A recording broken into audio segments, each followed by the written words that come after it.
안녕하세요. 저는 지방에서 작은 도배장판 가게를 하는 아버지를 도우며 살고 있는 30대 중반의 여성입니다.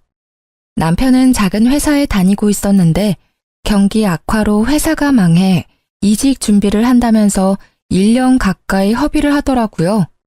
처음에는 자신의 잘못도 아니고 상황이 안 좋아져 회사를 그만뒀으니 저도 묵묵히 남편이 제 갈 길을 찾을 때까지 기다려주려고 했어요. 그런데 불성실하고 뻔뻔한 남편 때문에 트러블이 잦아졌고 결국 친정아버지와의 일까지 엮이며 저희 부부는 이혼이라는 선택에 이르게 됐습니다. 솔직히 저는 이혼하고 나니 속이 후련하고 짐을 벗은 것처럼 시원한데요. 아직도 저희 아버지는 이 일로 스트레스를 받고 계셔서 전 남편의 악질적인 모습을 만천하에 고하고 싶어졌습니다.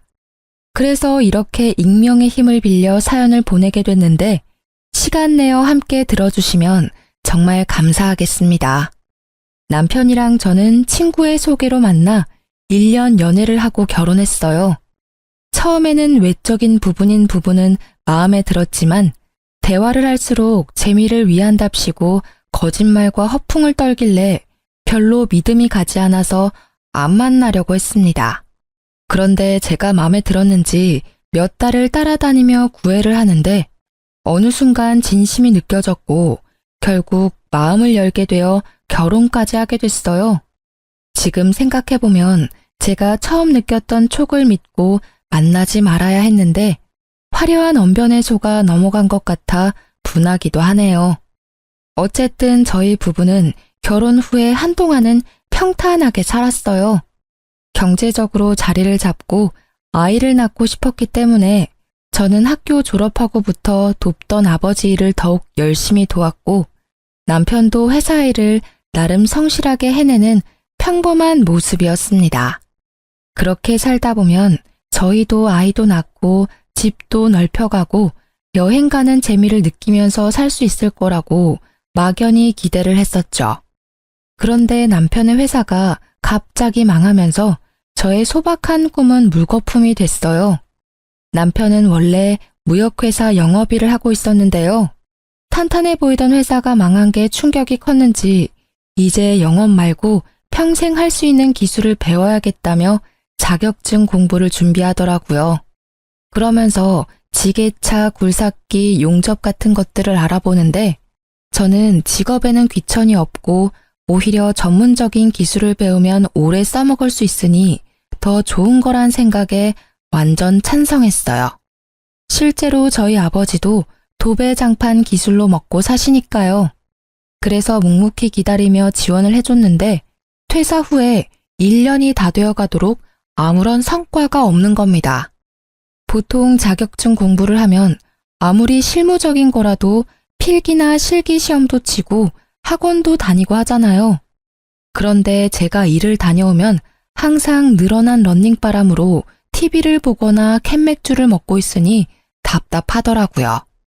낮에는 뭐 하냐고 물으면 어디 학원을 다닌다, 공부를 한다 이렇게 대답은 잘하는데 솔직히 제가 다 큰 성인을 쫓아가면서 진짜 하는지 안 하는지 확인하는 것도 우스운 일이잖아요. 그래서 그냥 믿고 기다렸는데 시간이 이렇게 흐르다 보니 저도 더는 참을 수 없어서 며칠 아버지께 말씀드려 일을 쉬고 남편 뒤를 쫓아가 봤어요. 결과는 진짜 충격 그 자체더라고요. 자격증 공부하러 학원에 가거나 도서관에 간다던 남편은 오락실, PC방, 카페, 술집 이런 데서 백수 친구랑 만나 하루 종일 중고등학생들처럼 재밌다고 하하호호 노닥거리고 있었습니다. 어이가 없어서 그날 밤 남편이 잘 때 카드 내역을 뒤져봤는데 초반에 중장비 학원 한 달 다닌 것 말고는 학원 다닌 기록도 없더라고요. 정말 내가 이런 사람을 1년이나 믿고 기다려줬다니 너무 화가 치밀어서 꼬리를 잡은 다음 날 바로 남편을 잡고 따졌어요. 왜 그랬어? 그동안 학원 다니면서 공부한다고 왜 거짓말을 했냐고. 당신이 애야? 나 다 알고 있으니까 속일 생각하지 말고 솔직히 말해. 여보, 어떻게 알았어? 어디까지 아는데? 그게 지금 할 소리야? 학원 다닌답시고 공부하는 척 해놓고 아무것도 안 하고 친구랑 놀러 다니는 거 내가 다 봤어.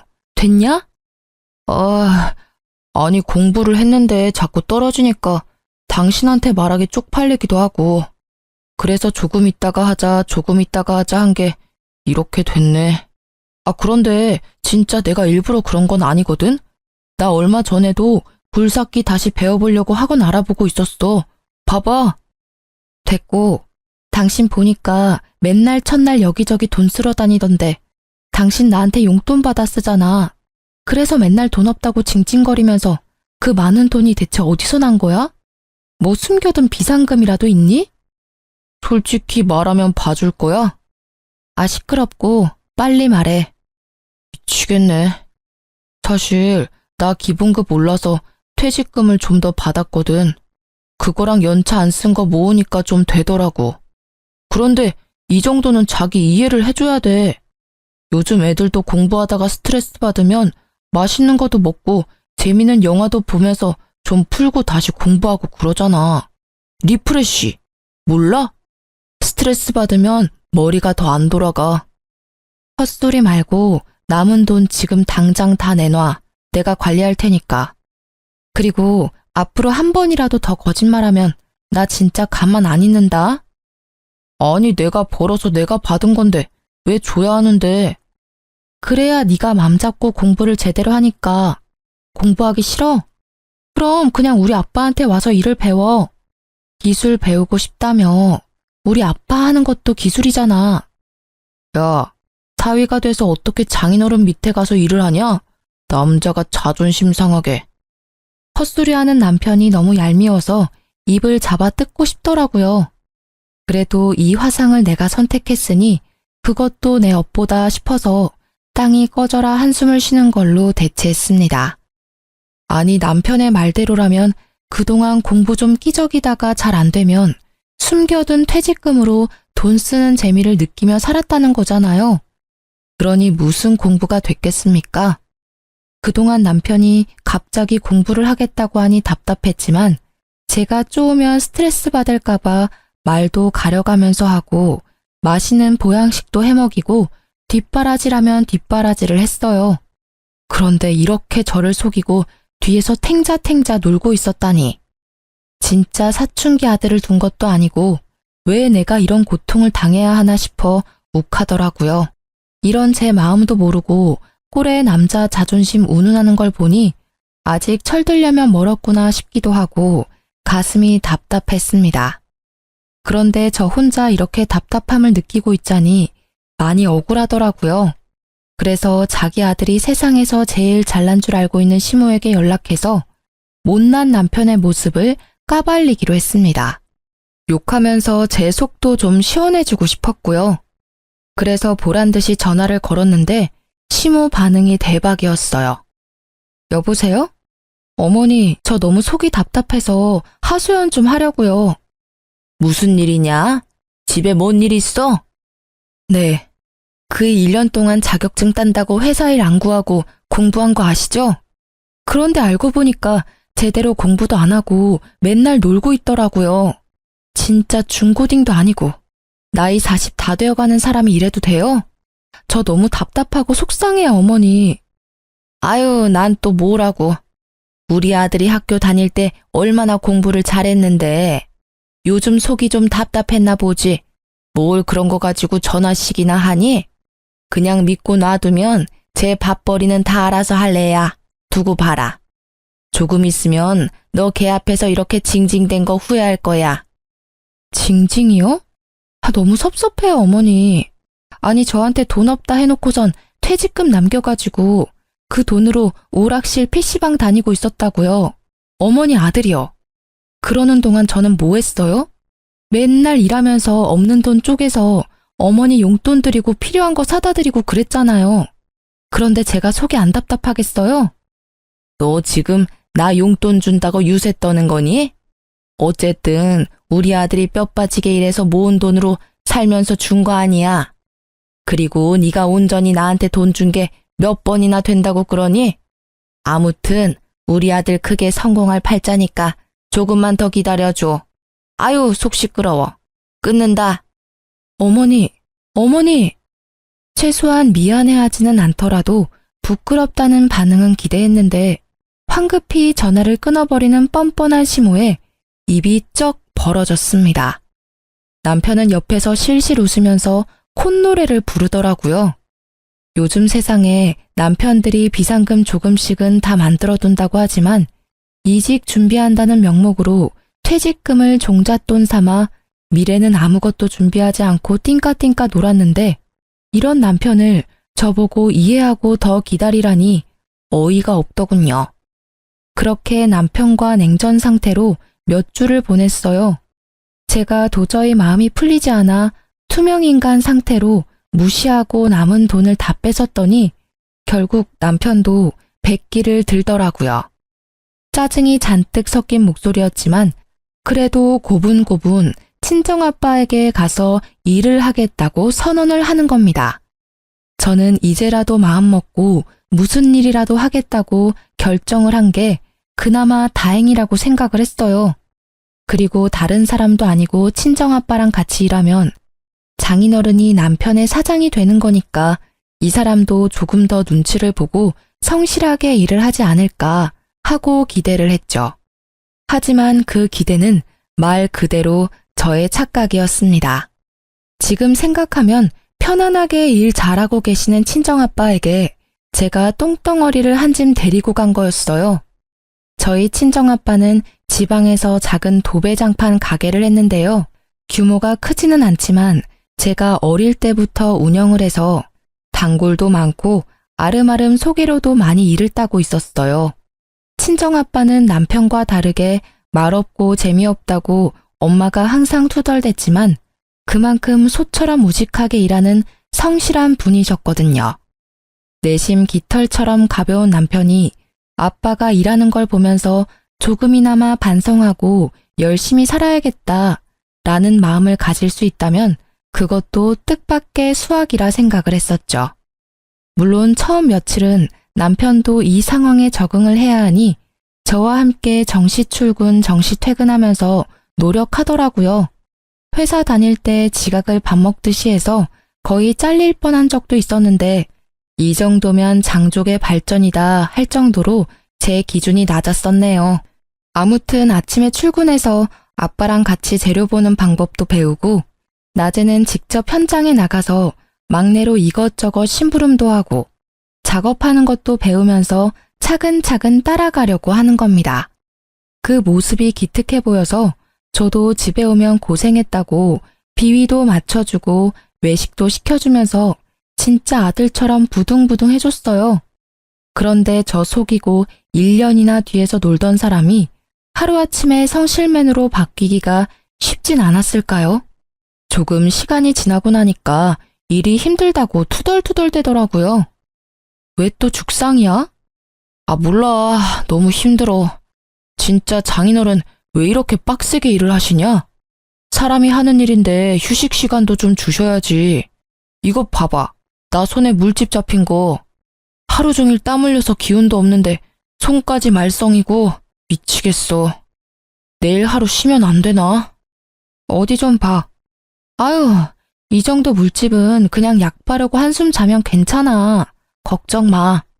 그리고 이제 일한 지 한 달도 안 됐는데 벌써 이렇게 힘들어하면 어떡해.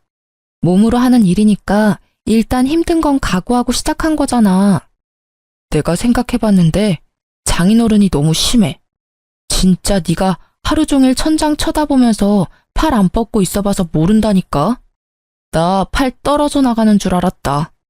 젊은 사람 왔다고 여기저기서 일 시켜먹고 부려먹으려고 눈이 벌게져 있는데 와, 이 돈 받고 내가 이렇게 해야 해? 처음이니까 당연히 힘들고 돈도 작지. 그럼 사위라고 편한 일 하고 돈도 많이 받을 줄 알았어? 무슨 일이든 손에 익으면 편해지고 돈도 많이 버는 거잖아. 여보 그러려고 회사 그만두고 기술 배우겠다고 한 거 아니었어? 아, 몰라. 그냥 나 돈 받는 만큼만 일할 거야. 쥐꼬리만한 돈 벌려다가 내 몸 다치면 장인어른이 보상해 준대. 어린아이 같은 남편의 불평에 헛웃음이 터졌습니다. 이렇게 나약해 빠진 사람이 무슨 기술을 배우겠다고 호언장담을 한 건지, 진짜 이 사람을 믿고 평생을 살아도 되나 하는 의구심이 들 만큼 한심해 보이더라고요. 물론 하는 일이 힘들고 체력적으로 지칠 수는 있습니다. 그래도 정말 의지만 있다면 정신력으로 이겨낼 수도 있고, 또 저희 친정아빠에게 진지하게 고민 상담하면서 일을 조율할 수도 있는 문제라고 생각했습니다. 그런데 남편은 힘들다면서 무조건 일을 쉽게 하려고 하고 돈이 작다는 핑계로 뺀질뺀질거리는 게 너무 눈에 보이더라고요. 옆에서 지켜보는 제가 봐도 툴툴대는 게 티가 나는데 하루 종일 같이 일하는 현장 분들이 좋아할 리 만무했습니다. 심지어 몰랐는데 남편은 같이 일하는 직원분들에게도 저희 친정아빠의 뒷담화를 어마어마하게 하고 있었습니다. 나중에 한 직원분이 퇴사를 하며 말해줘서 알았는데 진짜 사위 맞냐고 몇 번이나 물어볼 정도로 심하게 뒷담화를 했더라고요. 그냥 잘 모르는 일반 어른한테 해도 싸가지 없다고 할 정도의 발언을 사장이면서 장인어른인 사람을 대상으로 서슴지 않고 해대니까 곁에서 듣던 직원들도 기분이 안 좋았던 것 같습니다. 그러다 오랜만에 친정아빠가 회식을 주도해서 직원분들이랑 다 같이 고기를 먹으러 간 날이었어요. 오랜 단골집이라 서비스도 많이 나오고 화기애애하게 단백질 보충한다면서 좋은 분위기를 즐기고 있었죠. 고기에 술이 빠질 수 없다면서 소주랑 맥주도 거하게 시켜서 소맥도 말아먹고 식당에 있는 노래방 기계로 노래도 하고 그랬어요. 저희는 괜히 장인, 딸, 사위가 한 테이블에 앉기가 좀 그래서 다른 분들이랑 어우러져 떨어져 있었거든요. 그런데 갑자기 남편이 있는 테이블에서 큰 소리가 나는 겁니다. 야, 너 지금 뭐라고 그랬어? 이 새끼가 어른한테 못하는 말이 없네?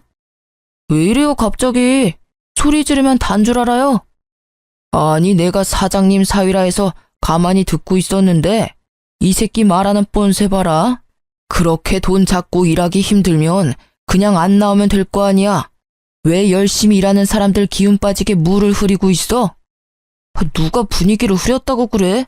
그냥 조용히 대화하자는 건데 아저씨가 지금 좋은 분위기 다 흐리고 있잖아. 이거 반말도 안 해? 그래, 막 가보자 아주. 너 임마 갈 데도 없고 할 것도 없는 거 불쌍해서 일 배우라고 사장님이 배려해 준 거 아니야? 그러면 가만히 가르쳐주는 대로 배우긴 할 것이지. 어디서 장인이 고집도 세고 융통성도 없다고 나불나불대고 있어? 진짜 부끄러운 줄 알아야지 젊은 사람이. 뭐라고? 이 아저씨가 미쳤나? 살펴보니 남편이랑 친정아빠랑 같이 제일 오래 일한 실장님 한 분이 고래고래 고성을 지르면서 싸우고 있더라고요. 이미 식당은 시끌시끌하던 소리가 쥐죽은 듯이 멎고 두 사람 싸우는 소리밖에 들리지 않았어요. 진짜 술에 취한 남편이랑 실장님이 주고받는 대화를 듣는데 너무 창피해서 얼굴이 빨개지던 거 있죠? 살짝 친정아빠 얼굴도 봤는데 이마에 주름이 잔뜩이었습니다. 부끄러움도 잠시 일단 진정하고 나오라며 남편의 팔을 잡아 끌었어요. 그런데 얼마나 무거운지 꿈쩍도 안 하더라고요. 진짜 미친놈아 제발 나와라. 궁시렁거리면서 부글부글 끓는 속을 다 잡고 있는데 실장님이 불쌍해 보였는지 한숨을 내쉬었어요. 그리고는 진짜 내가 딸내미 불쌍해서 참는다. 잘해라 좀. 하면서 남편 팔을 가볍게 한 대 툭 쳤습니다. 그런데 술 기운에 자격지심까지 발동한 남편놈이 이 터치 한 번에 이성을 잃었는지 갑자기 실장님 어깨를 퍽 치는 겁니다. 가만히 있을 성격의 실장님도 아니라 순식간에 주먹 다짐이 시작됐어요. 진짜 지금 생각해도 아찔하고 쥐구멍에 숨고 싶었습니다. 평화롭게 고기 먹던 회식 장소가 아수라장이 되고 여기저기 비명이 들리고 난리도 그런 난리가 없었어요. 나중에는 누가 112를 불렀는지 경찰도 오고 그랬더라고요. 죄송합니다. 뭐가 죄송해. 여보, 사과하지 마. 뭘 잘했다고 큰 소리야? 빨리 사과드려. 먼저 친 건 이 아저씨인데 왜 내가 사과를 해? 정말 오래전부터 배워온 실장님께 너무 죄송했어요. 친정 아빠한테도 이런 못난 모습을 보여 죄송했고요. 그렇게 남편이랑 저랑 서로 사과하니 많이 다투고 있는데 옆에서 가만히 앉아있던 친정 아빠가 입을 여시더라고요. 최 실장, 내가 대신 사과할게. 내가 덕이 부족해서 그래. 돈 작고 일 힘든데 내가 잘 못 챙겨줘서 이런 일이 생긴 것 같아. 그래도 내 사위인데 자네가 좀 더 참았어야 하지 않나? 자네도 사과해주게. 친정아빠의 말에 실장님이 절대 못한다고 화를 엄청 내시더라고요. 옆에서 듣는데 저도 이건 좀 아닌 것 같다는 생각이 많이 들었어요. 그런데 아빠는 사위가 먼저라면서 편을 들어주시는 겁니다. 그러자 실장님은 끝까지 사위 편을 들면 자기는 같이 일을 못한다며 자기인지 사위인지 둘 중 하나를 고르라고 최후 통첩을 날리셨습니다. 그런데 정말 놀랍게도 친정아빠는 사위는 평생 안고 가야 하는 존재라며 뜻을 굽히지 않으셨고 결국 실장님은 다음 날부터 회사에 나오지 않았어요. 정말 친정아빠와 더불어 초기부터 일을 함께 해온 에이스인 분이라 제가 다 마음이 아프고 안 좋더라고요. 정말 이 거지 같은 남편 때문에 이게 다 무슨 일인지 너무 화가 나서 따지고 싶었는데 친정아빠는 끝까지 남편 편이었어요. 정말 사람이면 이 정도로 자신을 신뢰해줬으면 정신 차리고 열심히 배우려고 노력해야 하는 거 아닌가요? 이날 이후로 에이스였던 실장님이 나간 자리를 남편이 대신해서 친정아빠 일을 도와야 하는데 진짜 배은망덕도 유분수더라고요. 그냥 견적받으러 온 손님인데 괜히 잘 알지도 못하면서 이래라 저래라 훈수를 두니 손님이 짜증나서 그냥 가버리기도 하고 작업하러 가서도 마무리가 꼼꼼하지 못해서 다른 분들이 한 번 더 일을 해야 하는 골칫덩어리가 저희 남편이었습니다. 그러던 어느 날이었어요. 평소처럼 친정아빠 일을 돕고 있는데 이상하게 가게로 견적 상담 문의 전화가 많이 오더라고요. 그래서 이상하다, 운수 좋은 날인가 싶었는데 친구가 SNS 링크를 하나 보내주는 겁니다. 들어가 보니 낯익은 모습들이 나오는데 알고 보니 얼마 전 구축 아파트 리모델링을 한다고 의뢰해서 도배장판을 해줬던 분이 후기를 남긴 거더라고요. 제가 봐도 너무 이쁘게 사진을 뽑아주셨고 글도 잘 적어주셨는데 그 손님 자체가 인플루언서라 파급력이 어마어마한 것 같았어요. 너무 저렴한 가격에 꼼꼼하다면서 딱히 저희가 광고를 맡긴 것도 아닌데 진짜 한번 나도 여기서 해볼까? 하는 구매 욕구가 생기게 적어주셨더라고요. SNS 홍보의 힘은 실로 대단했습니다. 그날부터 입소문을 타고 손님들이 자꾸 몰려드는 겁니다. 처음 겪는 상황에 친정아빠와 직원분들도 신이 나서 싱글벙글이었어요. 이쯤 되면 정말 많은 돈을 쓸어 담을 거라 생각이 들잖아요.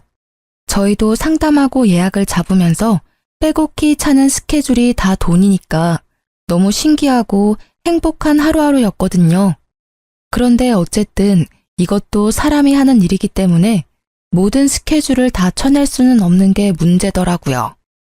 여보, 혹시 월요일에 다녀온 전원주택 컴퓨터방 여보가 작업했어? 나랑 김씨 형님 같이 했는데 왜?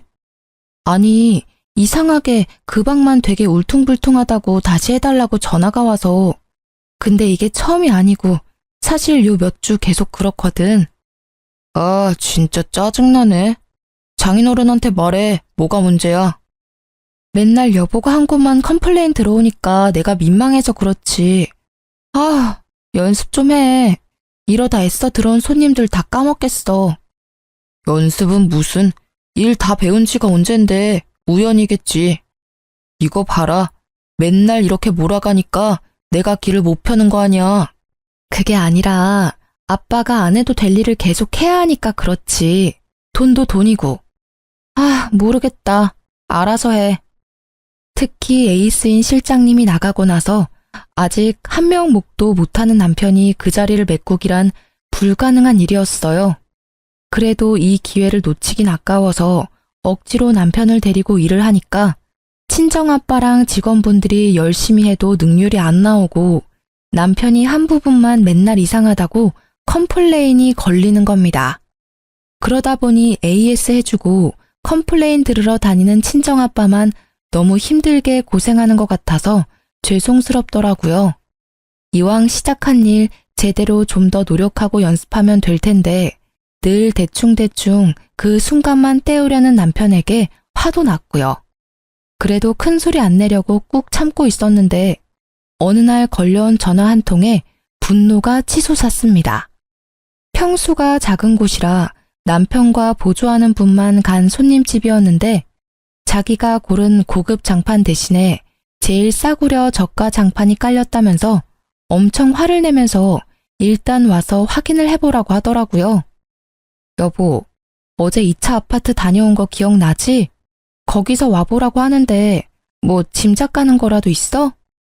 아니, 작업 다 잘 끝났는데. 왜? 무슨 문제 있대? 잘 모르겠는데 자기가 고른 거 말고 제일 싸구려가 깔렸다고 하는 것 같아. 어제 그 손님이랑 확인한 거 깔아준 거 맞아? 현장에서도 같이 체크했어? 당연하지. 내가 몇 번이나 확인해서 가져갔는데. 그런데 현장에는 그 아줌마 애들밖에 없었어. 자기는 먼 출장 갔다고 그냥 깔래서 깔고 왔는데 아 진짜 웃기는 아줌마네. 됐어. 내가 갔다 와 볼게. 씩씩거리며 남편이 손님 집으로 향한 후 왠지 느낌이 쎄해서 퇴근도 하지 못하고 가게에 있었어요. 그랬더니 친정아빠가 무슨 일 있냐면서 물어보더라고요. 솔직하게 말씀을 드리니 거기가 어디냐고 같이 가보자고 하는 겁니다. 알고 보니 친정아빠도 재고를 봤을 때 고가 장판이 계속 남아있어서 이상하다고 생각을 했다면서요. 그래서 친정아빠를 모시고 그 손님 집으로 같이 향했는데요. 입구부터 고래고래 큰 소리가 들리더라고요. 덜컥 겁이 나서 황급히 열린 문으로 들어갔어요. 안녕하세요. 아까 전화 받았던 장판집이에요. 여보, 무슨 일인데? 아니 아주머니, 이 장판이 맞습니다. 제가 몇 번이나 확인했던 거예요. 진짜 제가 왜 이런 걸로 사기를 칩니까? 이게 진짜 맞다고요? 아저씨, 제가 바보로 보여요? 여기 사장님이시죠? 이것 좀 보세요. 제가 고른 무늬랑 이게 같나요? 그리고 질감도 다르고 다 다른데 진짜 계속 우기면 맞는 게 돼요? 이거 완전 사기꾼 아니야. 사기꾼이라뇨. 말씀이 심하시네. 진짜 이거 맞으면 어쩔 거예요? 예? 여자 손님은 사기당했다며 고함을 지르지 남편은 아니라면서 억울하다고 부들부들이지 저랑 친정아빠만 중간에서 난감하더라고요. 일단 친정아빠가 그러지 말고 장판을 확인해보자면서 나섰습니다. 그래서 문제의 그 장판이 깔린 방으로 향했는데 웬걸 진짜 여자 손님 말대로 제일 저가 장판이 잘못 깔려 있는 겁니다. 제가 봐도 손님이 말하는 무늬가 아닌 걸 알겠는데 어떻게 몇 달을 함께 일한 남편이 이걸 모르는지 대체 정신을 어디에 빼놓고 다니는 것이며 무슨 기술을 배우겠다고 설치고 다니는 것인지 모를 일이었습니다. 순간 우라통이 터지는 게 이건가 싶더라고요. 친정아빠도 진짜 땅이 꺼져라 한숨을 쉬면서 이 말을 짚으시는데 너무너무 죄송스러웠습니다. 또 사과는 친정아빠 몫이었으니까요. 죄송합니다. 손님 말이 맞습니다. 이게 깔려서는 안 되는 거였는데 저희 쪽에 무슨 착오가 있었던 것 같습니다. 이해해 주신다면 제일 빠른 날짜로 해서 바로 교체를 도와드리겠습니다. 맞죠? 이거 아니죠? 진짜 기가 막혀서. 아니요, 사장님. 교체됐고요. 이 아저씨가 저를 정신병자 취급하면서 얼마나 우겨대던지. 저 혈압 있는데 진짜 열받아서 쓰러질 뻔했거든요. 지금 여기 손도 막 떨리는 거 보이시죠? 나 이렇게 못 넘어가요. 나 고소할 거예요. 정신적 피해 보상 받아야겠어요. 남편이 실수했고 잘못 대응한 건 100번 1000번 잘못했는데 갑자기 쓰러질 뻔했다며 고소하겠다니 너무 당황스럽더라고요. 알고 보니 이 여자 손님도 인근에서 블랙 컨슈머로 진짜 유명한 사람이었어요. 보소한다고 난리 치는 거 입소문 나면 저희도 좋은 게 없으니 무마시키느라고 정말 공짜 장판 교체에 도배까지 새로 해주고 병원이라도 다녀오라고 병원비까지 쥐어주고 나니 이건 뭐 배보다 배꼽이 더 큰 상황이 됐더라고요. 문제는 이뿐만이 아니었습니다. 저희가 돈까지 보상해줬는데도 이 여자 손님이 지역 커뮤니티 카페랑 SNS에 장판가리에서 사기치는 곳이라고 글을 적어 올린 겁니다. 내용 중에는 사기치고도 적반하장으로 고객한테 으름장 놓는 직원이 있다며 근데 알고 보니 사장이랑 사위라면서 짜고 치는 고스톱이라고 주절주절 써놓았는데 진짜 제가 봐도 설득력이 있더라고요. 작은 동네라 조금만 관심 있게 지켜보면 어느 가게인지 다 알 수 있기 때문에 타격이 매우 컸습니다. 앞서 홍보의 힘을 제대로 느꼈다고 했는데 좋은 소문보다 더 빨리 퍼져나가는 게 안 좋은 소문인 걸 뼈저리게 깨달았죠. 결국 그 많던 손님들이 다 끊기고 단골들만 띄엄띄엄 연락을 해왔지만 푼돈이라 고정적으로 데리고 있던 직원들도 내보내야 했습니다. 그러니 결국에는 친정아빠랑 남편 둘만 남았는데 지질이 일 못하는 남편 데리고 도저히 작업이 안 되는 게 문제였죠. 이러다 가게 망할 판이다. 내가 우리 딸 꼬맹이 때부터 해왔는데 지금만큼 팔이 날린 적이 없었어. 이제 어쩔 거야? 죄송합니다, 장인어른. 근데 비온 뒤에 땅이 굳는다는 말도 있지 않습니까? 지금 고비만 잘 지나면 또 단골이 있으니까 사람들도 금방 잊고 다시 시작할 수 있지 않을까요? 됐다. 나한테는 그런 좋은 말 해줄 사람 말고 진짜 일 잘하는 직원이 필요해. 예전 실장한테 전화해 줄 테니까 죄송했다고 일 좀 도와달라고 해라. 제가요?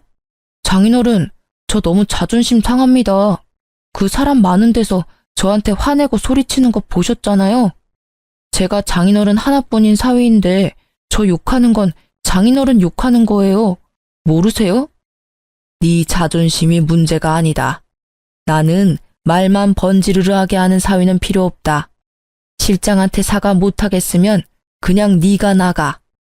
예? 저 나가면 누구 데리고 일하시게요? 네가 나가면 실장이 들어온다고 했어. 그냥 앞서 일은 다 잊고 살 테니까 조용히 나가서 이제 네 할 일 찾아서 밥 벌어먹고 살아라. 제발 부탁이다. 제가 지금까지 장인어른 뒤치다꺼리 하면서 어떻게 일해드렸는데 저한테 이러세요. 에? 진짜 치사하고 더러워서 나갑니다. 나가요. 어디 저 없이 한번 잘 먹고 잘 살아보십시오. 배은망덕도 유분수라고 친정아빠한테 버럭하는 남편이 원망스러웠어요. 그래도 이렇게 제 발로 나가서 다른 일을 하면 어쨌든 이제 친정아빠 가게랑 엮이는 꼴 안 봐도 되니까 바보같이 참았습니다. 남편이 가게를 그만둔 후 친정아빠는 실장님을 다시 모셔왔고 두 분이서 초심으로 돌아가 직접 발로 뛰어 영업하고 작업하시더라고요. 그러다 보니 워낙 평판이 좋았던 분들이라 곧 회복을 하긴 하셨습니다. 남편은 굴삭기 학원에 다시 다니고 싶다길래 제가 직접 끊어줬어요. 이렇게 조금 느리긴 해도 일상으로 돌아가나 싶었죠. 그런데 며칠 뒤 갑자기 큰 소리 뻥뻥 치고 나온 남편이 학원을 그만두고 다시 친정아빠 가게로 들어가야겠다는 겁니다. 갑자기 왜 또 이래? 아빠 가게에 반겨주는 사람이 누가 있다고? 그냥 지금 배우는 거나 열심히 배워서 빨리 일할 생각을 해, 좀. 당신은 알고 있었지? 장인어른 알부자인 거. 나 사실 회사 장부 봤어. 무슨 소리야? 설마 내 컴퓨터 파일 훔쳐봤니? 미친 거 아니야? 음흉하게 혼자 왜 그런 짓을 했어? 아니, 분명히 내가 나올 때만 해도 금방이라도 망할 것 같았는데 쉽게 안 망하는 게 너무 신기한 거야. 비결이 궁금하기도 하고. 그래서 좀 찾아봤는데 장인어른 숨겨둔 현금이랑 부동산도 있으시더만. 지금 가게에 있는 상가도 장인어른 거고. 이런 걸 왜 나한테 얘기를 안 했어? 그게 당신이랑 무슨 상관이야? 우리랑 아무 상관없는 돈이야. 이렇게 어려울 때 대비해서 우리 아빠가 한 푼 두 푼 모아두신 거라고. 그리고 혼자 관리하기 힘드니까 딸인 나한테 부탁하신 거고. 그래서 이렇게 말하는 저희가 뭔데? 뭐, 콩고물이라도 바라는 거야? 안 되겠다. 아무리 생각해도 내가 장인어른 이렇게 외면하면 안 될 것 같아. 우리 장인어른 사업 더 잘 되게 도와드려야지. 하나뿐인 사위인데 내가 힘 닿는 데까지 도와드리는 게 사람 도리지. 아니, 당신이 뭘 도와준다고 그래. 지금까지 아빠한테 패만 끼쳤는데 당신은 그냥 아무것도 안 하고 다른 일 하는 게 도와주는 거야. 몰라? 진짜 아무것도 모르는 3살 어린아이가 봐도 남편이 친정아빠에게 빌붙으려고 하는 걸 알았을 겁니다. 너무 속이 훤히 보이는데 아니라고 하니까 우습더라고요. 그래도 혼자 단꿈에 빠지는 것까지 막을 순 없으니까 이렇게 무시하고 있으면 양심껏 포기할 줄 알았어요. 자기가 그 가게에서 얼마나 많은 사고를 쳐댔는데 어떻게 그걸 물려받을 수 있을 거라고 생각을 하는지 제 일반적인 상식으로는 이해가 잘 안 가더라고요. 그런데 사람이 한번 헛된 꿈을 꾸니까 폭주 기관차처럼 그 생각에만 몰두해서 현실로 돌아오지를 못하는 겁니다. 이 와중에 손님 떨어진 가게를 수습하느라고 저렴한 가격으로 밤낮 없이 일하던 친정아빠는 결국 과로로 쓰러지기까지 하셨어요. 단순한 피로 누적이라고는 했지만 연세도 많으신데 이렇게까지 고생을 하시니 딸인 입장에서 너무 걱정스럽더라고요. 그래서 남편이랑 바로 용돈이랑 먹을 걸 챙겨서 병문안을 갔는데 이 눈치 없는 남편놈은 거기서도 뻔뻔한 말을 계속하던 거 있죠. 장인어른, 좀 괜찮으세요? 괜찮아. 링거 맞고 오랜만에 푹 쉬었더니 아무렇지도 않아. 별일 아닌데 괜히 너희 장모가 연락을 해서 걱정을 시켰구나. 아빠, 이번 기회에 일 좀 그만하고 푹 쉬어. 건강 챙기는 게 우선이지. 가게는 이제 그만 챙겨도 돼. 그래도 평생 읽어온 건데 계속 누워서 나 몰라라 할 수 있나? 기운 차려서 빨리 또 일해야지. 일하던 사람은 계속 일해야지. 누워있으면 오히려 병난다. 에이, 장인어른, 연세도 있으신데 언제까지 일하실 순 없잖아요. 그래서 말인데 이제는 저한테 좀 맡겨두시고 편히 쉬세요. 제가 정말 정신 차리고 장인어른 대신 열심히 해볼게요. 저 결심했습니다. 제가 장인어른 가게 물려받겠습니다. 순간 귀를 의심했습니다. 어쩜 이렇게 사람이 뻔뻔할 수 있는지 제가 다 부끄럽더라고요. 친정아빠도 황당했는지 날선 눈에서 레이저가 막 나오는 것 같았습니다. 나는 자네한테 물려줄 생각 털끝만큼도 없네. 꿈도 꾸지 마라. 내가 계속 기회를 줬지만 자네는 별로 고마워하지도 않았잖아. 그냥 여기서 그만두고 자네한테 맞는 다른 일 찾아서 하게. 제가 뭘 그렇게 잘못했다고 그러세요? 너무 섭섭합니다. 정말 저 나름대로 열심히 노력했다고요. 노력? 뭐든지 대충대충 수박 겉핥기처럼 하는 그런 걸 요즘은 노력이라고 하나? 어쨌든 나는 말했어. 내 가게 자네한테는 절대 못 물려줘. 굶게. 어이씨, 진짜 너무하시네요. 그럼 제가 그동안 일하면서 영업해서 따온 것들도 있으니까 그거에 대한 성과금은 주세요. 제가 너무 억울해서 그거는 따로 받아야겠습니다. 뭐, 성과금? 하! 진짜 듣자 하니 기가 차서 말이 안 나오더라고요. 어쩜 사람이 이렇게 뻔뻔하고 양심에 털이 날 수 있는 걸까요? 이 새끼를 어떻게 처리해야 하나 고민하고 있는데 설상가상 친정아빠는 남편의 헛소리에 스트레스를 받아서 갑자기 숨까지 헐떡이시는 겁니다. 너무 놀라서 간호사를 막 부르는데 남편은 그 와중에도 아랑곳하지 않고 계속 억울하다며 혼잣말만 하던 거 있죠. 간호사가 와서 친정아빠 혈압을 재고 처치를 해주는데 눈물이 왈칵 나면서 참을 수 없이 분노가 치솟았습니다. 야, 미친 거 아니니? 지금 이 상황에서 성과금 얘기가 나오고 너 억울한 것만 자꾸 생각이 나? 진짜 어이가 없다. 내가 미쳤다고 너를 아빠 가게에 붙여줘서 우리 아빠만 이렇게 맘고생하게 만들었는지 모르겠어. 진짜 나 정 떨어져서 너랑 같이 못 살아. 이혼해. 뭐? 이혼? 갑자기 이혼은 또 무슨 소리야? 이혼이 그렇게 쉬운 거야? 다들 나한테 왜 이러는 건데? 너무 빡쳐서 제대로 일도 안 했으면서 돈에 미쳐 뻔뻔하게 헛소리하는 남편에게 이혼을 통보했습니다. 남편은 갑작스러운 이혼 통보에 난리를 피더라고요. 그때 친정아빠가 거친 숨으로 남편에게 소리쳤습니다. 내가 진짜 내 딸 때문에 참고 참았는데 이혼한다니 속이 시원하다. 내가 자네 하나 때문에 정신적, 물질적으로 입은 손해가 얼마인 줄 알아? 그런데 뭐 가게를 물려받겠다. 성과금을 달라. 간호사 선생, 나 바로 퇴원시켜 주시오. 변호사 선임해서 저놈한테 손해배상 청구해야 하니까. 뒤늦게 정신 차린 남편이 울며 불며 매달렸지만 저희 부녀는 내 사람에게는 한없이 잘해줘도 한번 눈 밖에 나가면 가차없는 스타일이었습니다. 그래서 바로 변호사를 선임해서 이혼 진행을 밟고 아빠도 그간 가게 일을 같이 하면서 겪었던 일을 정리해 손해배상 청구를 하면서 뻔뻔한 남편의 행태를 고발했어요.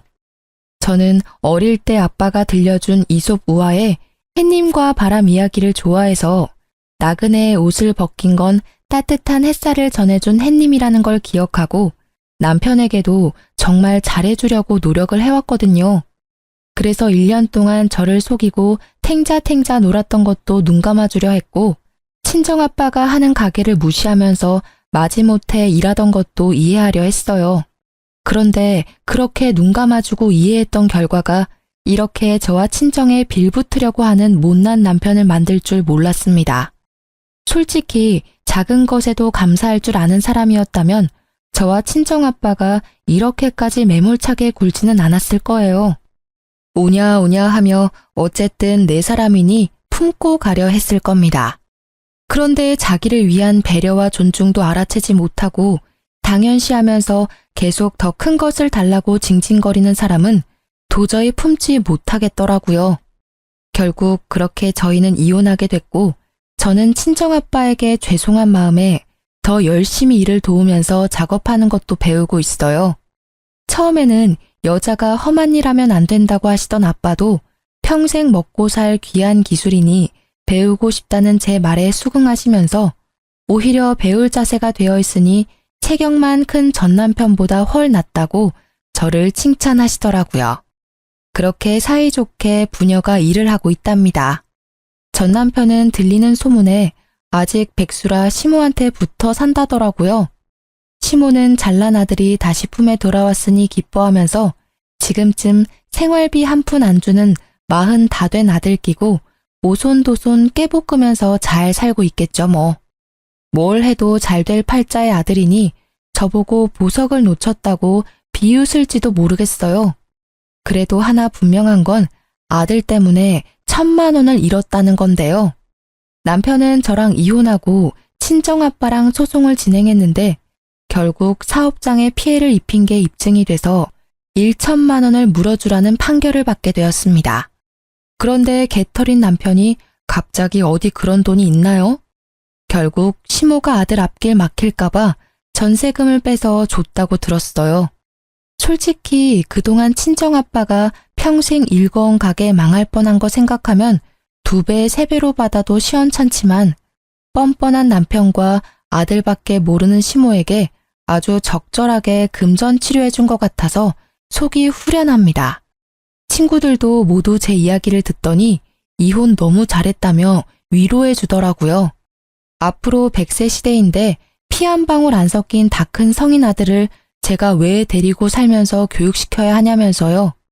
제가 생각해도 저도 모자라 저희 친정아빠에게까지 남편을 가르쳐 달라고 한 게 죄송스럽고 잘못된 선택이었구나 싶어요. 혹시라도 저처럼 아들처럼 철없는 남편을 두고 교육시켜서 데리고 살아야겠다는 분들 계시다면 뜯어 말리고 싶어요. 사람은 쉽게 변하지 않더라고요. 제 이혼 이야기는 여기까지입니다. 들어주셔서 감사해요.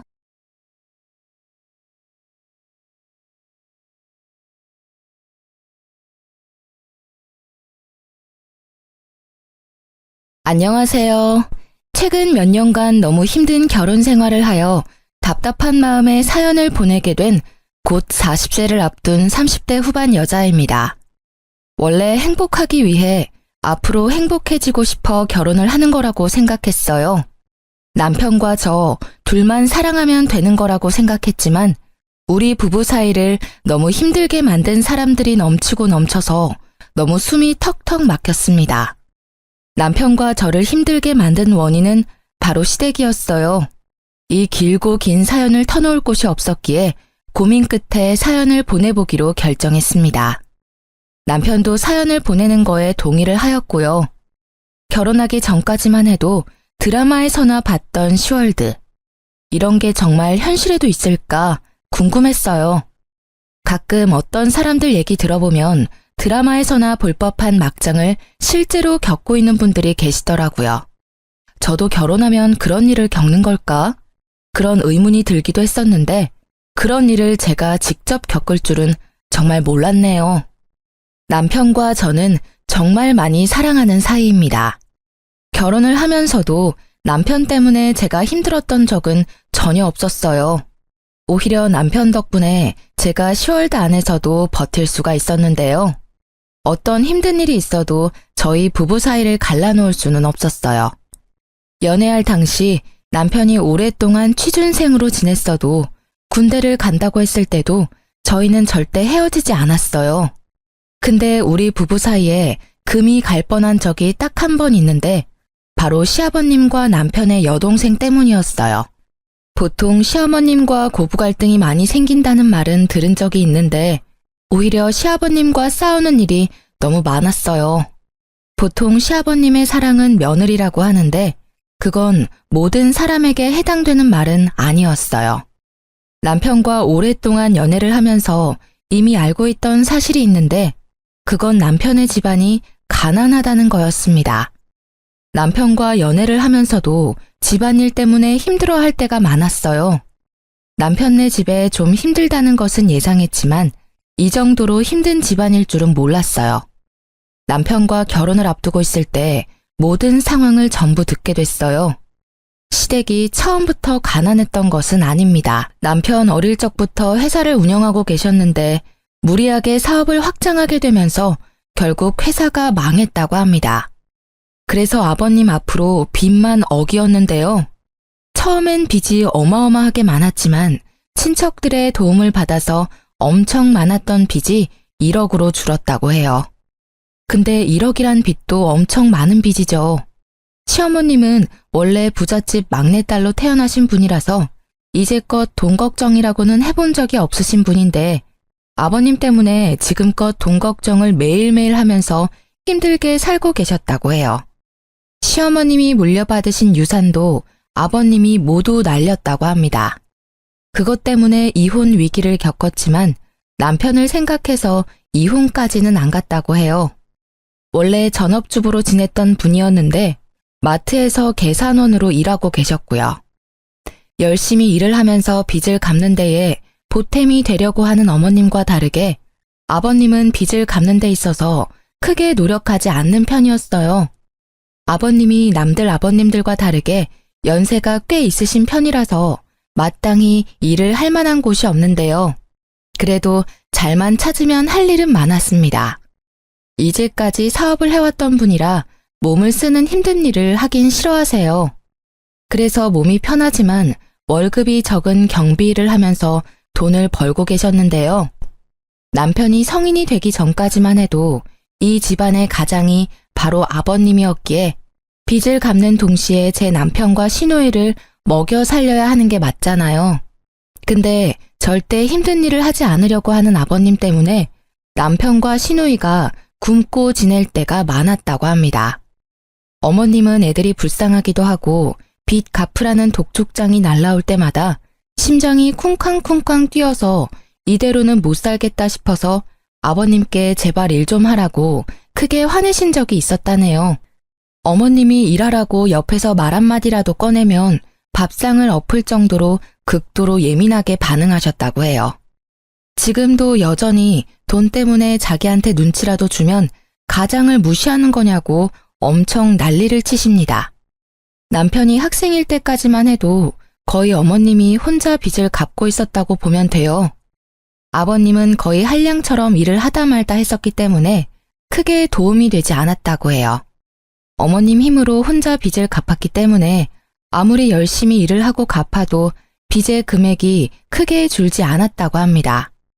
남편이 성인이 되고 난 이후 본격적으로 일을 하기 시작하면서 그나마 돈에 대한 부담은 적어졌지만 여전히 빚을 갚는 데 있어서 허덕이는 건 맞아요. 시모는 아버님 대신에 항상 고생하는 남편에게 미안하고 사과를 매일 했다고 해요. 성인이 된 남편은 아버님 대신해서 대부분 빚을 갚아줬기 때문에 어머님이 항상 미안하다는 말을 달고 사는 거였어요. 1억이란 큰 돈을 전부 갚아준 건 아니었지만 5천만 원 가까이 남편이 대신 갚아줬다고 합니다. 그래서 남편이 저와 연애를 했을 때 씀씀이 자체가 크지 않았어요. 남편 보면서 참 검소한 사람이다 라는 생각을 했었는데 그만한 이유가 다 있었던 거였더라고요. 남편은 원래 저와 결혼하지 않으려고 했어요. 결혼하게 되면 아무래도 제가 고생할 게 뻔하니까 고생시키고 싶지 않다며 처음엔 연애만 하자고 했어요. 하지만 전 그런 남편과 결혼하고 싶었어요. 항상 성실하고 워낙 착한 사람인 걸 알고 있었기에 남편에게 걱정하지 말고 바로 결혼하자고 했어요. 그래서 남편은 결혼하기 전에 시부모님에게 결혼 후엔 가족 빚을 갚는 데 도움을 주지 않겠다 선언하고 저와 결혼하게 됐어요. 오히려 남편이 결혼 전에 이렇게 딱 잘라서 말해놔야 앞으로 나와 앞으로 태어날 아기가 고생 안 한다고 말하더라고요. 오로지 제 생각만 해주는 남편과 바로 결혼하게 됐었는데 생각보다 감당하기 힘든 결혼 생활을 해야만 했는데요. 시아버님 때문에 항상 시끄러운 하루하루를 보냈어야 했어요. 그 이유는 아버님의 욕심, 자격지심, 심술 때문이었어요. 원래 가난으로 사람을 함부로 판단하면 안 된다고 생각하는 사람이 바로 저인데요. 남편만 봐도 가난한 집에서 살았음에도 너무 착하고 반듯하거든요. 제 남편 말고도 가난한 환경에서 살았음에도 열심히 살고 착한 사람 정말로 많습니다. 그런 사람이 있는 반면 반대로 본인이 가난하게 살았다고 돈 있는 사람들을 무시하고 깔보는 사람들도 은근히 많았어요. 대표적인 예가 우리 시아버님입니다. 아무래도 본인이 회사를 운영하면서 한때 잘 나가던 시절이 있다 보니까 그 시절을 회상하며 허세를 떨 때가 많았어요. 그런 시아버님과 다르게 저희 친정아버지도 크게 회사를 운영하는 편인데 시아버님처럼 오래전부터 회사를 경영했어요. 다행히 저희 친정아버지는 지금까지도 사업이 잘 운영되고 있는데요. 근데 시아버님은 그게 마음에 안 들던 모양이에요. 민지야, 너네 사돈께서는 언제부터 그 회사 운영하셨니? 지금도 운영 잘 되는 것 같아? 아, 네. 지금도 물론 잘 되고 있어요. 아마 제 기억으로는 아버지가 제가 중학교 다닐 때부터 회사를 운영하셨다고 해요.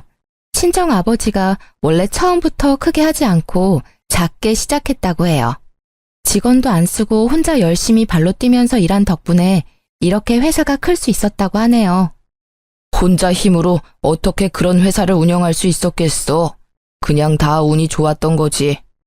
요즘 회사 크게 운영하고 있는 사람들은 다 운빨이야, 운빨. 나 같은 사람이야말로 최고의 경영인이라고 하는 건데 내가 운이 안 좋게 태어나는 바람에 이 능력 제대로 써먹지도 못하고 참. 사돈한테 가서 전해. 사람은 항상 겸손해야 한다고. 가끔 보면 사돈께서 항상 어깨에 힘이 들어가 있어. 운이 좋아서 회사가 잘 된 것 같은데 본인이 정말 열심히 해서 그렇게 회사가 큰 줄 알고 있는 것 같더라고. 내가 볼 때 사돈 회사 경영 잘 못하는 것 같아. 아버님, 저희 아버지 정말 노력 많이 하셨어요. 운이 좋아서 그런 건 절대 아니고요. 저희 친정아버지 하루에 2시간씩 주무시면서 열심히 일한 겁니다. 지금 회사 만들고 싶어서 밤낮 가리지 않고 막노동부터 시작했고요. 저희 아버지 너무 무시하지 말아주세요. 내가 어른이기도 하고 회사를 경영해본 사람으로서 딱 보면 사이즈가 나와. 사돈은 그냥 운이 좋은 거야. 사돈 얼굴 보면 게으르고 노는 거 딱 좋아할 관상인데 운이 좋아서 회사가 잘 된 거라고. 내 주변에도 회사에서 운영하는 친구들도 다 능력 없고 게으른 녀석이 천지야. 내 눈썰미 절대 무시하지 마라. 아버님, 저희 아버지에 대해서 함부로 말씀하시지 마세요. 저희 아버지가 어딜 봐서 게으르고 노는 걸 좋아한다고 그러세요? 저희 아버지 정말 열심히 산 분이세요. 아버지께서 지금 회사 운영 안 하신다고 해서 우리 아버지까지 낮잡아 보실 것까진 없잖아요. 어른이 얘기를 하면 그런 줄 알 것이지 어디서 눈을 크게 뜨고 말대꾸야? 내가 봤을 때 사돈이 그렇게 생겼으니까 하는 말이지. 왜? 내가 너 친정아버지 낮잡아서 말하니까 기분 나쁘냐? 아니면 너 아빠가 돈 좀 번다고 날 무시하기라도 하는 거냐고. 그런 말이 어딨어요. 그냥 저희 친정아버지에 대해서 안 좋게 말씀하지 말라는 뜻이죠. 아버님 가끔씩 제 아버지에 대해서 안 좋게 말씀하시는 거 듣기 거북해요. 아무리 아버님께서 한때 사업을 운영하셨다고 해서 저희 친정아버지 사업에 대해 이래라 저래라 할 필요는 없다고 생각해요. 그러니까 앞으로 제 친정아버지에 대한 이야기 절대 안 해주셨으면 해요. 아버지가 저희 친정아버지에 대해서 너무 안 좋게 말씀하셔서 이날 크게 싸웠습니다. 다른 건 몰라도 부모님에 대해서 안 좋게 말하면 자식으로서 당연히 기분 나쁠만 하잖아요. 옆에 계시던 시어머님께서 말렸음에도 아버님은 크게 화를 내시더라고요. 결국 남편이 중간에서 말려준 덕분에 일이 잘 마무리가 될 수 있었는데요. 시아버님은 시어머님 말은 끝까지 듣지 않지만 그래도 남편 말은 잘 듣는 편이에요. 아무래도 남편이 이제까지 시댁에 해왔던 공이 크기 때문에 아버님은 남편의 말을 들을 수밖에 없거든요. 그날 이후 전 속상한 나머지 집에 가서 엄청 울었습니다. 남편은 아버님 대신해서 저한테 사과했었지만 속상한 건 어쩔 수 없더라고요. 그리고 아버님 말고도 아가씨가 자꾸 제 속을 뒤집어 놓을 때가 많았는데요. 아가씨는 30이 넘었음에도 한 번도 일을 해본 적이 없는 사람이에요. 이제껏 용돈을 받아서 펑펑 쓰기 바빴어요. 아무래도 한때 시아버님이 사업으로 잠깐 성공한 적이 있기 때문에 그때 돈을 쓰던 버릇이 지금까지 남았다고 했어요. 실제로 아가씨 씀씀이를 보고 놀랬어요. 쥐뿔도 없는 사람이 마치 재벌이라도 된 것처럼 명품백부터 옷까지 쉴 틈 없이 사더라고요. 결국 그 돈은 전부 시어머님이 감당하는 거고요. 마트에서 힘들게 번 돈으로 아버님 빚 갚는 거랑 아가씨가 쓰고 다닌 돈을 모두 해결하고 있더라고요. 30이 넘었음에도 어머님께 용돈을 받아서 쓴다고 들었어요. 그 말을 듣자마자 얼마나 화가 나던지 몰라요. 그래서 제가 언제 한번 아가씨한테 쓴소리를 한 적이 있었는데요. 언니, 다음 주에 친구 생일이라서 클럽에 가야 하는데 돈이 부족해서요. 언니 돈 있으면 빌려주면 안 돼요? 돈이요? 제가 지난주에 20만 원 용돈 드렸잖아요. 그거 일주일 만에 다 쓰신 거예요? 언니, 요즘 20만 원 쓰는 거 금방이에요. 요즘 물가가 얼마나 비싼데. 커피 몇 잔만 사 마셔도 20만 원 금방이에요. 아무리 우리나라 물가가 비싸다고 그렇지 일 안 하고 있는 아가씨가 돈 쓸 일이 뭐가 그렇게 많다고. 20만 원을 그 사이에 다 쓰냐는 거죠. 그리고 저한테 20만 원 받아간 거 말고도 어머님한테 40만 원 용돈까지 받았다면서요. 그것도 없어요? 네. 지난번에 신상 립스틱 나왔길래 그거 몇 개 사놨거든요. 그래서 그건 진작에 다 썼죠. 말 길게 하지 말고 지금 돈 줄 수 있어요? 15만 원이면 충분해요. 이번에 15만 원 주시면 돈 더 달라는 말 안 할게요. 아가씨, 진심으로 걱정돼서 하는 말인데 지금 당장이라도 일 구해서 시작해요. 혹시 일자리가 없어서 일 못하고 있는 거면 제가 아는 지인 통해서 자리 하나 마련해 볼게요. 아가씨 나이면 이미 직장 구해서 자리까지 잡아야 하는 상황인데 아가씨는 지금까지 한 번도 일해본 적이 없다면서요. 네? 용돈 달라고 말했더니 갑자기 왜 일자리 구하라고 잔소리해요? 말 길게 하지 말고 돈 줄 수 있냐고요. 안 줄 거면 엄마한테 달라고 말하게요. 어머님 좀 그만 괴롭혀요. 어머님이 무슨 죄가 있어서 이렇게 다 큰 딸 용돈이나 주고 있어야 되냐고요. 어머님이 오히려 우리한테 용돈 받아야 할 나이라고요. 어머님 불쌍하지도 않아요? 네, 전혀 안 불쌍해요. 잔소리 계속할 거면 저 그냥 나갈래요. 언니 가끔 보면 저 은근 무시하는 것 같은데 사람 그렇게 쉽게 무시하고 그러지 마세요. 언니가 돈 잘 벌고 그동안 좋은 집에서 오냐오냐 자라서 그러는 모양인데 이래라 저래라 하지 말라고요. 아빠가 언니한테 맨날 뭐라고 하는 이유가 다 있었네. 돈 좀 있다고 사람 무시나 하고. 지금 말 다 했어요? 제가 언제 아가씨랑 아버지 무시했다고 그러세요. 오히려 아가씨나 아버님이 돈 있는 사람들 우습게 알고 무시하잖아요. 돈이 많다는 건 그만큼 열심히 살았다는 증거일 수 있어요. 저도 지금 직장에 꾸준히 다닐 수 있었던 건 그만큼 노력을 많이 했다는 거고요.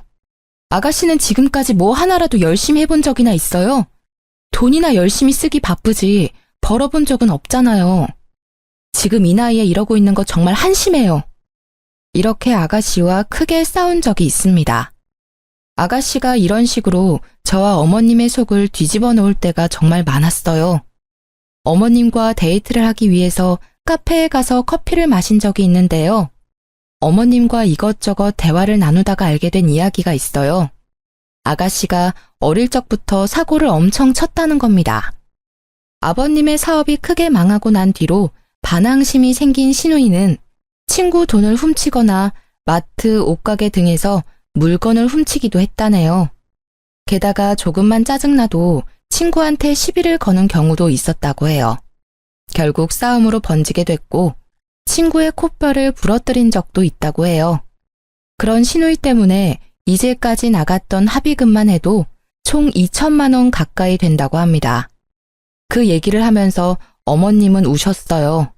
그 모습을 보는데 얼마나 마음이 아프던지 제가 어머님께 딸처럼 더 잘해야 되겠다는 생각이 강하게 들게 됐습니다. 이 일이 있고 나서 아가씨가 저한테 또 시비를 걸기 시작했는데요. 남편이 2박 3일로 출장을 간 적이 있어요. 남편은 그때 제가 집에 혼자 있는 게 걱정됐는지 친구들과 여행이라도 다녀오라고 저한테 용돈을 주더라고요. 그래서 전 친구들과 2박 3일로 제주도 여행을 다녀오게 됐는데요. 그 소식을 알게 된 아가씨가 비아냥거리기 시작하더라고요. 언니, 지난주에 제주도 다녀오셨던데 친구들이랑 같이 다녀온 거예요? 네, 그때 남편이 출장 가는데 제가 집에 혼자 있는 게 신경 쓰인다고 친구들이랑 여행 다녀오라고 하더라고요. 그래서 제주도 갔다 왔죠. 언니는 가만 보면 세상 참 편하게 사는 것 같아요.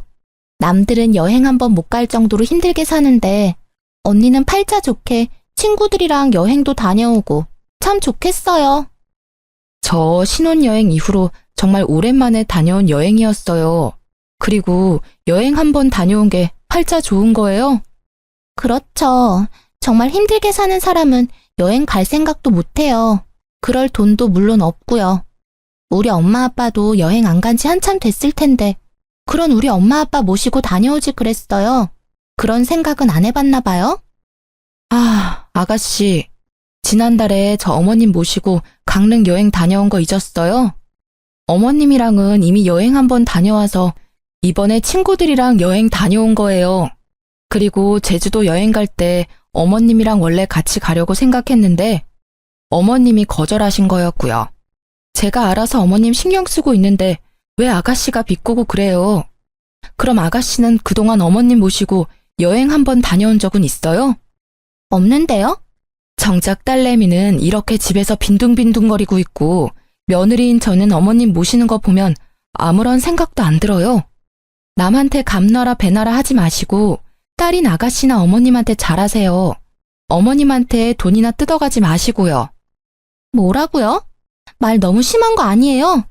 언니 돈 좀 있다고 그렇게 막 여기저기 놀러 다니는 거 보면 정말 골빈 여자 같아요.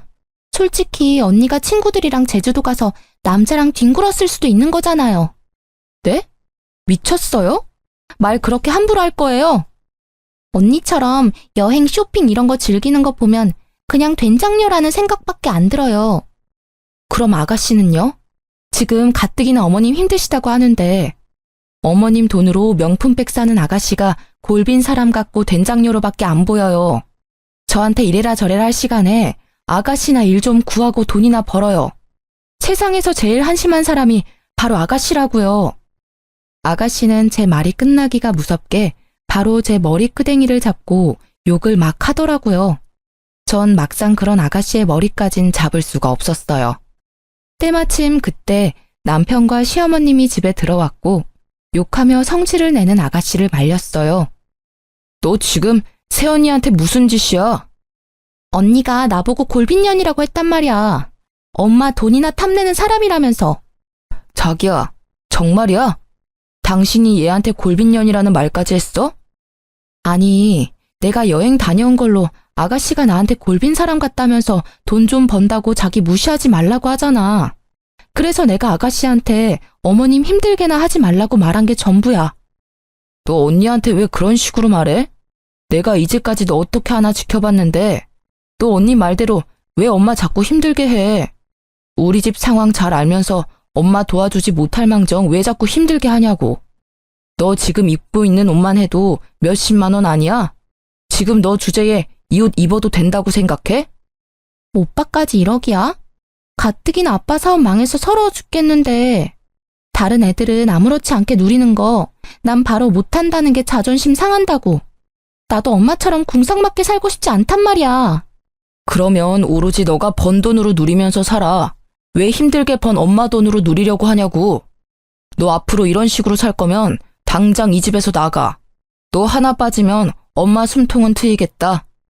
이날 어머님도 남편과 제 편을 들면서 아가씨를 엄청 혼냈습니다. 제 말이 틀린 게 전혀 없기 때문인데요. 아가씨는 이날 엄청 울면서 방 밖에 며칠 동안 나오지 않았다고 해요. 그런 아가씨 때문에 열이 확 받은 어머님은 직장 구하기 전까지 집에 기어들어올 생각 절대 하지 말라고 내쫓기까지 했답니다. 그래서 알바라도 구하고 온 듯 했지만 며칠 가지 못하고 다시 그만뒀다네요. 이런 일로 답답함이 쌓이고 있었는데 대형 사고 하나가 터지게 됐어요. 이 계기로 역시 사람은 절대 믿는 게 아니라며 다짐을 하게 됐었는데요. 아까 말한 그대로 시아버님께 원래 빚이 있었는데 남편이 저랑 결혼하기 전까지만 빚 갚는데 일조한다고 했어요. 원래 1억 빚을 5천만 원으로 줄게 만든 장본인이 바로 남편인데요. 남편은 결혼하기 전까지 엄청 열심히 일하고 아버님 빚을 열심히 갚았어요. 저와 결혼했으니 아버님의 빚 때문에 절 고생시키고 싶지 않다며 결혼 이후 절대 빚 갚는 데 도움을 주지 않겠다고 가족들에게 선언했어요. 의외로 아버님이 그렇게 하라고 동의하셨다고 하는데요. 시어머님도 그동안 5천만 원이나 대신 갚아줘서 너무 고마웠고 결혼하는데 부모로서 해준 게 없어서 미안하다고 저희 앞에서 우셨습니다. 그렇게 약속한 대로 결혼한 뒤에 빚을 대신 갚지 않고 있었는데요. 근데 언제부터인가 아버님께서 슬슬 빚에 대해 다시 언급하기 시작하셨어요. 힘들어서 빚 갚기 너무 힘들다. 앞으로 남은 5천만 원 어떻게 갚아야 하나 머리 아프다면서 자꾸 저희를 신경 쓰게 만들더라고요. 민지야, 우리 집 며느리로 들어와서 너가 이제껏 고생을 정말 많이 했던 건 알겠지만 그래도 너가 참 매정한 것 같다. 매정하다고요? 어떤 부분이 매정하다는 거예요? 아무리 내 아들이 결혼하고 나서 내 빚 갚지 말자고 말했다고 해도 너가 빚 대신 갚아주자는 말 해주지 않을까 나름 기대하고 있었다. 내가 이 늙은 나이에 그 많은 돈을 어떻게 다 갚을 수가 있겠니? 젊은 너희가 대신 갚아주면 좋겠구나. 아들 혼자서 5천만 원 거의 다 갚았으니 둘이 힘을 합치면 남은 5천만 원 금방 갚을 수 있을 거야. 아버님 빚을 저희 보고 갚으라는 말씀이세요? 절대 안 돼요. 남은 빚은 아버님이 다 갚으셔야죠. 이제까지 남편이 5천만 원이나 갚았다면서요. 아버님이 양심이 있으시면 남은 금액 정도는 아버님 혼자 힘으로 갚으셔야죠. 내가 이 나이에 그 많은 돈을 어떻게 혼자 다 갚을 수 있겠냐? 말이 되는 소리를 좀 해라. 이 많은 빚은 아버님 혼자 만들어낸 거면서 왜 빚 갚는 건 우리가 해야 하는 거예요? 저희가 2달에 한 번씩 50만 원씩 용돈 드리고 있잖아요. 그 돈이랑 아버님이 버시는 돈으로 잘 갚으면 되겠네요. 뭐가 힘들다고 그러시는 거예요? 아무리 경비 일이 다른 일에 비해서 힘이 덜 드는 일이라고 해도 나 그 일도 너무 힘들다. 이 나이에 그 일도 버거울 때가 많아. 이제 돈 때문에 걱정 그만하고 살고 싶다. 집에서 너 시엠이랑 같이 편하게 쉬고 싶어. 아버님이 이제까지 얼마나 힘드셨다고 그러세요. 이 집안에서 제일 힘들었던 사람은 어머님이랑 제 남편이에요. 아버님 이제까지 빚 갚는데 도움된 거 하나도 없잖아요. 그리고 집에 멀쩡한 자식 한 명 더 있잖아요. 아가씨한테 돈 갚으라는 말 전혀 안 하시면서 왜 자꾸 제 남편한테만 돈 갚으라고 말씀하시냐고요. 지금 너 나한테 언성 높였냐? 넌 어쩜 사람이 이렇게 매정할 수가 있냐? 며느리로서 시아버지 빚 좀 갚아줄 수 있는 거지. 그게 뭐가 억울하다고 언성을 높이고 그래? 저희 아버님 빚 당연히 갚아드릴 의무 없어요. 아버님 혼자 스스로 갚으세요. 제 남편 더 이상 힘들게 만들고 싶지 않아요. 돈 많은 집에서 오냐오냐 자라서 그런지 못 배운 티가 너무 난다. 시아버지한테 저렇게 싸가지 없이 말하는 여자 처음 본다, 처음 봐. 너 앞으로 그렇게 살지 마. 욕먹는다. 옆에서 가만히 듣고만 있던 남편은 주먹을 불끈 쥐고 있더니 아버님의 멱살을 잡았습니다. 저는 물론이고 옆에 있던 어머님까지 놀랬어요. 전 그런 남편을 빠르게 말렸습니다. 아버님 멱살을 잡고 있는 남편을 간신히 떨어뜨려 놨어요. 아버지라는 인간이 이래도 돼? 나 하나 괴롭힌 것도 모자라서 이제 하다하다 며느리까지 괴롭히려고 하냐고. 적당히 좀 하세요. 나 아빠 때문에 정말 숨통이 막힌다고요. 내가 이제까지 널 어떻게 키웠는데 나한테 이러니? 아빠 빚 갚아준 게 그렇게 아까워? 아빠 태도 때문에 전 참기 힘들어요. 우리가 아빠 대신해서 빚 갚는 게 당연한 게 아니잖아. 아빠가 저지른 일은 본인 스스로 책임져야지. 계속 이런 식으로 나오면 나 아빠 안 보고 살 거야? 오빠 방금 뭐라고 했어? 고작 이 여자 하나 때문에 아빠 안 보고 살겠다는 거야? 야, 너 때문에 우리 오빠랑 아빠 싸우잖아. 너가 이혼해주면 다 끝날 일이니까 당장 꺼져. 중간에 있던 아가씨가 갑자기 저 때문에 이 사단이 생긴 거라면서 머리채를 잡더군요. 놀란 남편과 시어머님은 그런 아가씨를 말리기 시작했고요. 시아버님도 마찬가지로 이게 전부 제 탓이라는 말과 함께 손을 올리시더라고요. 전 정말 몹시 당황했습니다. 며느리를 때리려고 하는 시아버지라니요. 남편은 그런 시아버님과 아가씨를 밀치고 당신 같은 사람들이랑 못 산다고 말하며 저를 데리고 나왔습니다. 이 사건이 있고 나서 거의 2주 가까이 시부모님 전화를 받지 않았어요. 2주라는 시간 동안 고민한 끝에 시아버지와 아가씨를 보지 않고 살기로 했어요. 그리고 하나 더 결정한 게 있었는데요. 시어머님을 데리고 나오자는 거였습니다. 그 어떤 죄도 없는 어머님을 그 집안에 계속 있게 해서는 안 된다고 생각했어요. 어머님도 제 남편과 마찬가지로 계속 고생만 하고 살았습니다.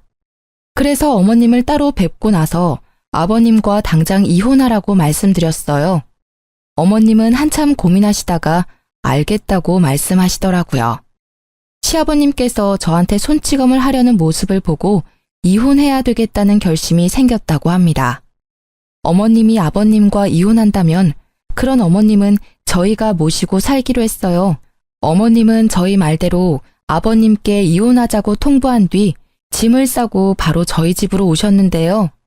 아버님은 절대 이혼 못 해주겠다고 말했지만 어머님이 이혼 안 해주면 법정에서 보자고 경고를 했다고 합니다. 아가씨도 왜 자기만 두고 가냐는 식으로 말했다고 하는데 어머님은 그런 아가씨한테 너는 딸도 아니야. 앞으로 너 인생 너 혼자 살아.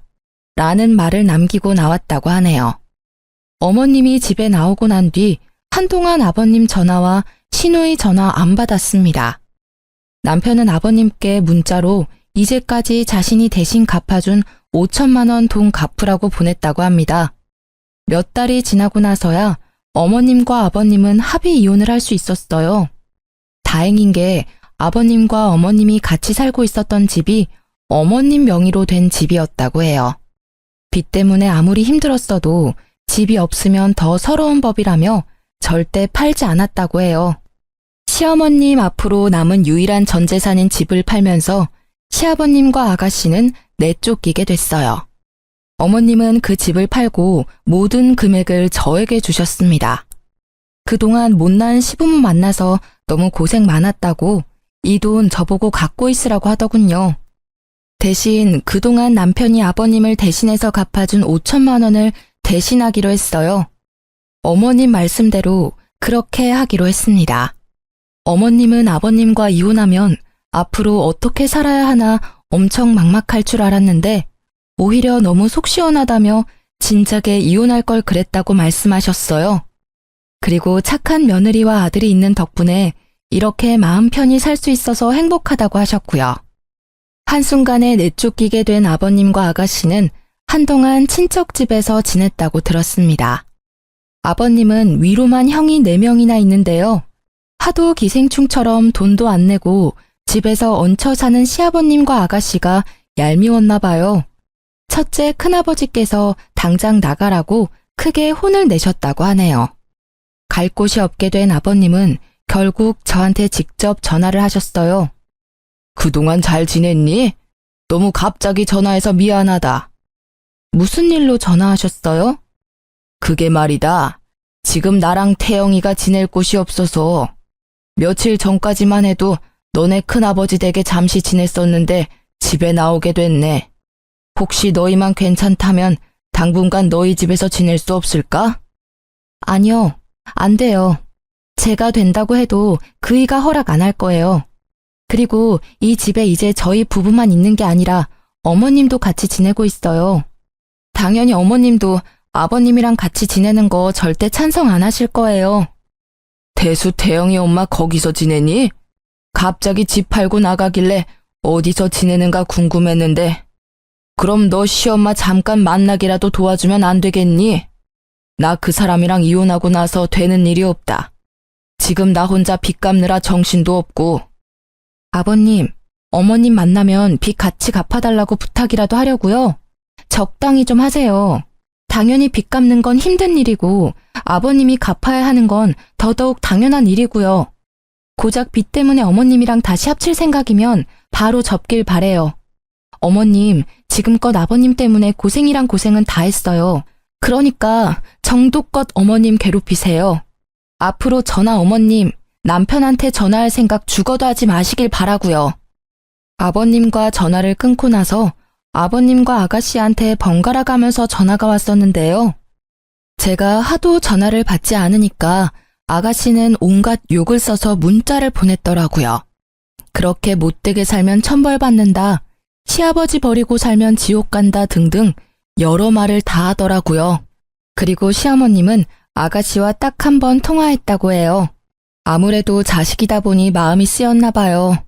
아가씨는 어머님께 자식 버리고 가서 좋냐고 제발 자기라도 데리고 가라고 화냈다가 빌었다가를 반복했다고 하네요. 어머님은 그런 아가씨한테까지 정이 떨어졌는지 더 이상 엄마 찾지 말라고 말한 뒤 그 이후로 연락한 적 없다고 합니다. 이 일이 있고 나서 한참을 시누이와 아버님을 안 보고 살았습니다. 저희가 하도 연락을 안 받으니 이제 그쪽에서도 더 이상 연락을 하지 않았어요. 가끔 친척이나 주위 사람들 때문에 그 두 사람 근황에 대해서 어쩔 수 없이 듣게 되는데요. 아버님은 여전히 경비 일을 해왔었다고 해요. 근데 경비원으로 일하면서 그 아파트 단지 주민과 크게 싸웠다고 해요. 아버님 잘못이 아닌 일인데도 아버님이 크게 잘못했다는 식으로 사람들이 몰아가길래 결국 경비 일을 그만뒀다고 해요. 본인 스스로 그만뒀다고 말하고 다닌다고는 하는데 거의 잘린 거나 마찬가지라고 합니다. 경비원 일을 그만두고 나서 뭐라도 일을 해야 했던 아버님은 공사판에 가서 막노동을 했다고 해요. 아버님 연세로는 절대 못할 일인데 어떻게 시작하게 됐는지 한 달 동안 막노동 일을 해왔다고 해요. 근데 일을 하다가 무거운 물건을 잘못 들게 됐고 결국 허리를 크게 다쳤다고 합니다. 가뜩이나 연세도 많으신 분이라서 무거운 물건을 들거나 격하게 움직이면 안 됐는데 젊은 사람도 하기 힘들다는 막노동을 하니 당연히 다칠 수밖에 없죠. 허리와 다리를 크게 다쳤다고 합니다. 즉시 응급실로 이동하긴 했지만 당장 수술을 받을 돈이 없던 아버님은 결국 치료 시기를 놓쳤다고 해요. 다리 한쪽이 마비까지 된 상태였고 허리를 크게 다치는 바람에 걷는 것조차 거의 불가능한 상태였어요. 친척들은 왜 아픈 걸 진작 말하지 않았냐고 속상하다고 말씀하시긴 했지만 정작 그런 아버님을 데리고 살겠다는 분들은 전혀 없었다고 합니다. 결국 아버님은 친척들 도움으로 요양원 시설에 들어가서 지낸다고 해요. 아버님 앞으로 있는 빚에 대한 행방은 아직 정확히 들은 바가 없고요. 친척들이 빚까지 모두 책임지고 있지 않는다고만 알고 있어요. 그리고 항상 백수로만 지내던 아가씨는 드디어 일을 시작했다고 들었어요. 본인이 일을 열심히 하고 있다고 사진 몇 장 찍어서 어머님께 문자로 보낼 때가 종종 있다고 합니다. 열심히 일하고 있으니까 본인 데려가라는 식으로 어필하는 것 같았어요. 그렇지만 어머님은 그런 아가씨와 같이 살 생각은 죽어도 없다고 합니다. 30 넘은 여자애 평생 책임지고 싶지 않다면서요. 분명 같이 살기 시작하면 지금 하고 있는 알바 또 그만둘 애라고 이렇게 혼자 살면서 일하는 습관을 가져야 한다고 말씀하셨어요. 아가씨는 낮엔 택배 포장 아르바이트를 하고 밤에는 호프집에서 알바를 한다고 들었어요. 주말에는 전단지 돌리는 알바까지 한다고 했고요. 아가씨와 아버님은 집에서 쫓겨난 이후로 따로 지냈었다고 해요. 그래서 아가씨도 아버님이 요양원에 들어갔다는 사실은 전혀 몰랐다고 해요. 가끔씩 아버님 상태를 확인하기 위해서 요양원에 간간히 간다고 하네요. 그렇게 예전과 다르게 열심히 아르바이트를 하고 호프집 사장님 집에서 하숙을 하고 있다고 들었는데 그런 아가씨도 큰 사고를 당했습니다. 전단지 아르바이트를 하다가 횡단보도 신호를 보지 못하고 무작정 건넜다고 들었어요. 그때 큰 트럭과 교통사고를 당하게 되면서 중환자실로 바로 이송됐다고 해요. 그 사실을 들은 어머님은 당장 병원에 찾아가서 신우이의 상태를 확인했는데요. 의사 말로는 깨어난다고 해도 식물인간으로 지낼 가능성이 높다고 했어요. 깨어나지 못할 가능성은 더더욱 크고요. 어머님은 의사에게 아가씨 상태만 전해 듣고 다시 집으로 돌아갔습니다. 살아있는 것만 확인했으면 됐다고 이제 아가씨 절대 신경 쓰지 않겠다고 해요. 다행히 아가씨 병원비는 친척 중 한 사람이 책임지고 있다고 하지만 앞으로 친척들이 계속 그 많은 비용을 계속 내줄지는 장담하지 못해요. 큰아버지의 와이프인 큰어머님께서 제 시어머님께 전화한 적이 있다고 해요.